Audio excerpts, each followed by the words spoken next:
আল্লাহু তাআলা আনহার গড়।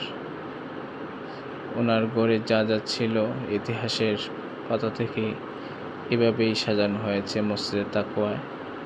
হযরত ফাতিমা রাদিয়াল্লাহু তাআলা গড় যেমন ছিল, ওনার গড়ে আমরা দেখতে পাচ্ছি উনি যে রুটি বানাইতেন সেই রুটি বানানোর এগুলো আছে।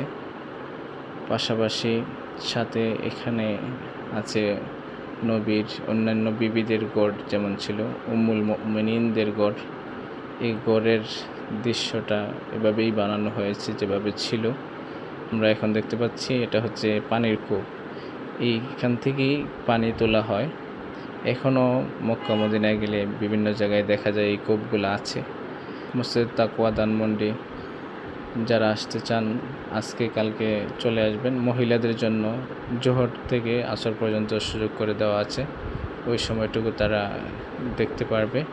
পাশাপাশি আপনারা বই পাশে বিভিন্ন রকম বইও আছে, বইও দেখতে পারবেন। সর্বোপরি ব্যতিক্রমী একটি আয়োজন মসজিদে তাকওয়া সবসময় ব্যতিক্রমী আয়োজন করে থাকে। আমি ধানমন্ডি 3 নম্বরে থাকি। 3 নম্বরে আসার পর থেকেই দেখতেছি অন্যান্য মসজিদ থেকে তারা ব্যতিক্রম। মসজিদের কমিটি এবং ইমাম খতিব সাহেবদেরকে ধন্যবাদ।